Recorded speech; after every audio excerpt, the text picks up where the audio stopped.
Hey team, here you go, the Grass Commando here, coming at you again from the kitchen. And you're probably asking yourself on such a beautiful Marlborough day, why am I in the kitchen? I'm asking myself that. There must be a lawn somewhere that needs some love. But I'm actually watering mine at the moment, but I just need to do some prep. So today I'm going to take you through how I've been making my Christmas cake. And this is something, a bit of a tradition in our household that I've been doing for some time since the kids were wee nippers. We're now in their 20s, so it's a really enduring activity that we do as a family. And here you can see a couple of cakes I've got here. This one here that's still wrapped up, still moist and soft. That's from 2 years ago. This one's from last year. We've pretty much eaten it all. I've given some away. And it just shows how resilient this cake is. And I just had another slice off this. It's still moist. It's still tender. It still tastes like Christmas. So this is a really, really good cake. In fact, I reckon that if the world goes to hell in a handbasket, we start opening up buckets of sunshine. There's only going to be a couple of things living, and that is cockroaches and this cake. So without further ado, let's get into it. It's a two-step process. So today I'm going to start by soaking the fruit, and that will happen for 24 hours before we cook it tomorrow. So into the bowl, start off with, we put 2.5 kilos of fruit. So any fruit mix will do. I'm really hot on using the tasty variety, this one here. It's got all the usual ingredients that you need to worry about, and that's raisins, sultanas, some orange peel, and some of those colourful cherries. So this is quite a big cake, so you'll need quite a big bowl. What I do is, there is some discussion around whether you should soak the fruit in a metal bowl or a plastic bowl. Some hypersensitive people tend to think they can taste the metal when the fruit's been soaking in it. I'm not convinced, but hey, I'll go with the general consensus and use a plastic bowl. So basically into the bowl, 2.5 kilos of fruit, and then we put in some essences to add to the flavour. So what I have here is, we put 2 rum bottles in there. All that rummy goodness. 1 almond bottle. Now some supermarkets don't carry these essences, so it's a little bit of a mess around trying to find them. We will add 2 caramel.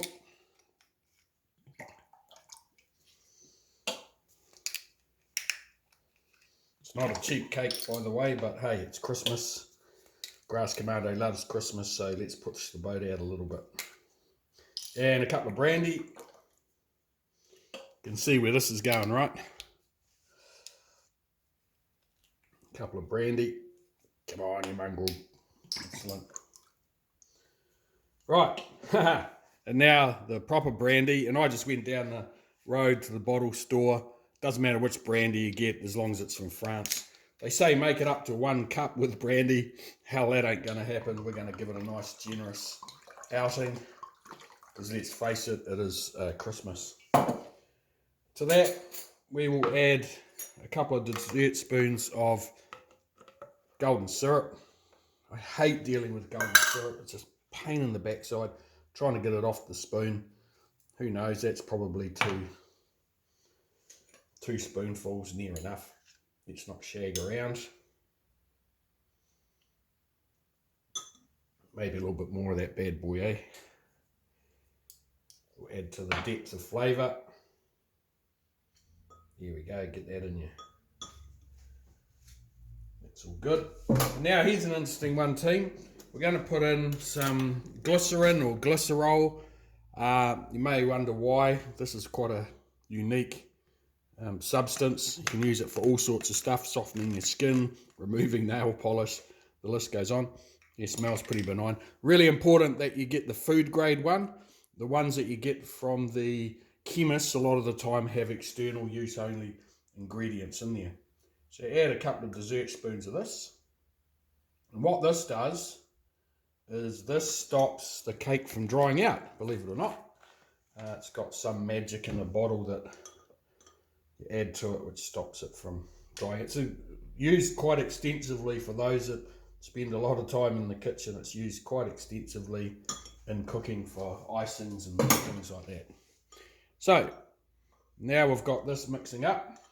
Put that to one side. That's pretty much all the liquid ingredients that we're going to put in. One thing I always tend to forget to do is put in the almonds. Now, what I've found is putting in the almonds the night before in this mix, it actually softens them up a bit and makes them more forgiving on the palate, especially if great Auntie Myrtle with their false teeth is coming round for Christmas. So there's no science to this. Put in the almonds, and then you're going to pour all this liquid goodness in, just like that. Yep, softened up the golden syrup. Now this is oh yeah, that smells good. Might have to have one for a little bit of a swig for the chef. Now this is a little bit time consuming, is we now have to mix this really well. And what we're going to do is throughout today, we're going to mix it and we're going to let it sit for a while, and we're going to keep mixing. And the reason for that is we really want the fruit to soak up all that goodness. Oh, you want to add a little bit more in there just in case. All that goodness into the fruit overnight and soften the almonds. And of course, gravity doing its thing, all the liquid will generally pool in the bottom, so you want to keep getting it up there and amongst all the ingredients.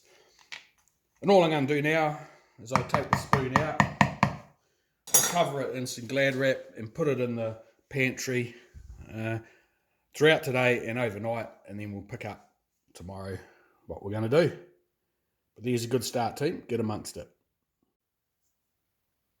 Hey team, so day 2 cooking with the Commando, where we're getting into the Christmas cake. So we've let the fruit soak all night, and now it's time to bring some of the other ingredients together. So the first thing I'm going to do is I've got a complete pound of butter softened or melted, and I'm going to cream that with 500 grams. So it's 500 grams of butter and 500 grams of brown sugar.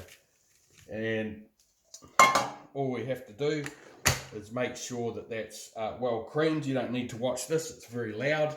So just assume that for the next 10 minutes or so, I'm going to cream the butter and sugar, and then we'll come back.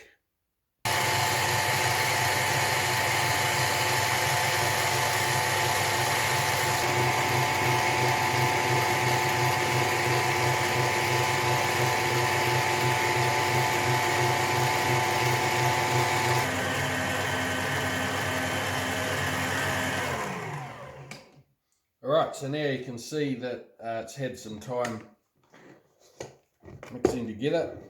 It's absolutely changed colour. It's become quite a little bit stiff and creamy. So now what we're going to do, one at a time, we're going to add a dozen eggs. So yep, I told you it was a pretty big cake. So basically we just take an egg at a time, being careful not to drop any eggshells in there, and we just beat them in so that they're well mixed.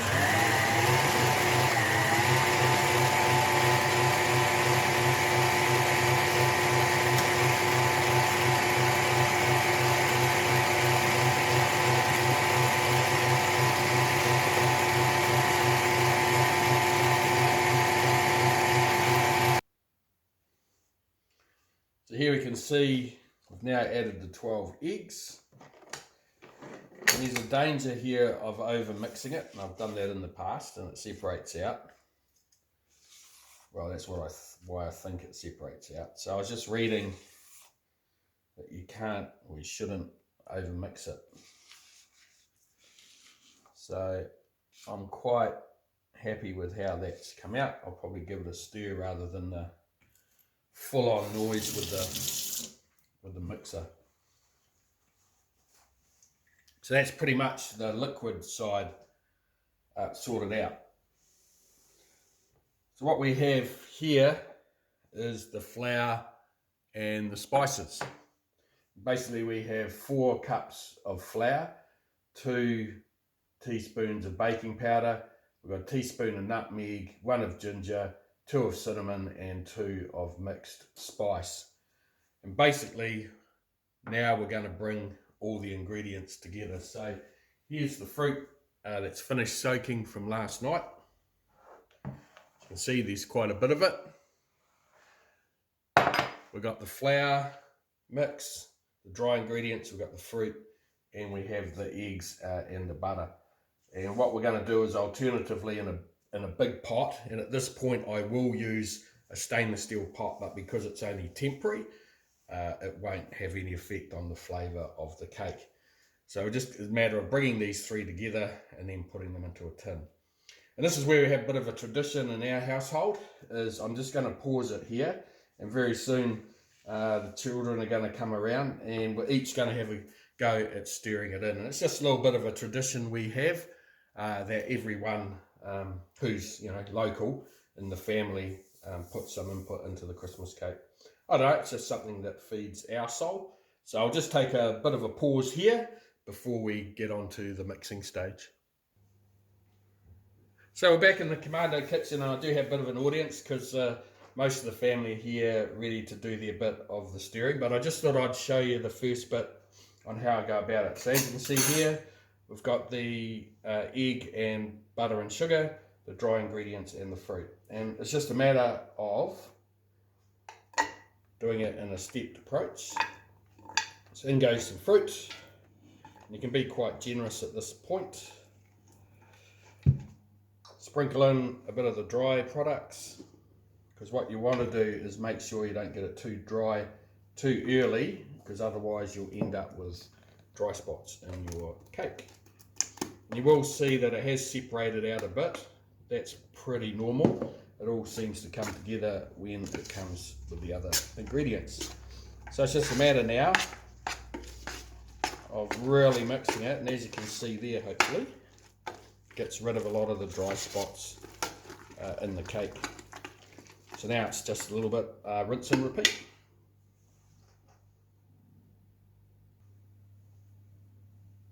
So all the ingredients are now mixed in, as you can see there. It looks and smells great. So last thing we do is simply put it in the pot. So as you can see, it's a pretty big cake. For this cake here, it's cooked long and slow. So first of all, you line the bottom of your pan with some newspaper, and I've found by putting a layer on the bottom of the cooking paper is pretty good. And then this bit here is a little bit of a struggle and does sometimes go awry. So it's just a case of putting the mix in, because at this point it's quite, there's the combat cat, announced himself. This is a little bit of just messing around to make sure that you can get the cake where it needs to be. It's worth the time spent putting it together, and as long as you've got some weight on the paper, by starting, it does tend to slide around a little bit, as we can put some, it's probably not the best way to do it, but never mind. Sort of skating around like a piece of ice at the moment. But once we get the weight in there, it'll actually hold it quite well. Yeah, it's a little bit messy. It's because I'm trying to rush things.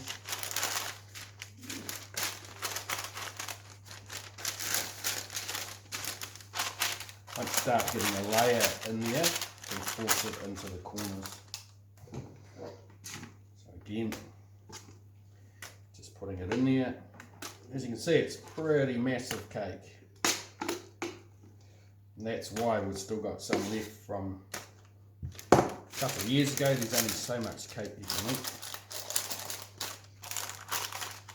So it's starting to take shape now. It doesn't matter that it's a little bit high on the paper, we can just cut those off.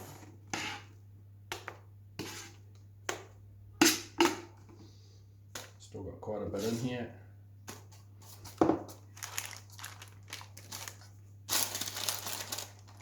Now it's just a case of layering it out. So now all the cake is in the tin and I've trimmed the paper, and as you can see the size of it, and it's pretty heavy. So the one last thing I do just to eliminate any bubbles and to make sure it's got into the corners is just give it a really good few bashes to get the mixture down there. And now it's just a case of put in the oven 100 degrees on bake in the middle of the oven, and then we'll start checking it in about 3 to 4 hours, and it can cook for a maximum of 5, and it will darken in the oven as well. So we'll see how that goes. So this is the cake after 4 hours in the oven. It's got about an hour to go, and then I will start to check it. But you can still, it hasn't pulled away from the edges of the tin yet, so it's still got a bit of cooking to do. So here it is after 5.5 hours. I gave it an extra little bit of time just so I could see that it was really dry around the edges here, and you can see how it's pulling away. And the good test is, which I've already done, is if you poke skewer into the middle, it comes out clean. So it doesn't matter where we put it, it's nice and clean. So now what we're going to do is let it sit there for a few hours before I take it out of the container. And the real big thing here is letting it cool down, so possibly overnight before I wrap it up. And one thing I didn't say is make this as early as possible in the year. So I try and make it around about September, but I left it a little bit long and I'm here at the beginning of October. So you just want to make it a few months before in order to give it some time to age. And with this particular cake here, there's no need to keep feeding it. It will keep moist for as long as possible. And as we saw today with the cake that was a year and a couple of years old, it's still as moist as the day it was made. So there it is, one Christmas cake ready to store, and probably cut in half in ice for Christmas Day. Enjoy.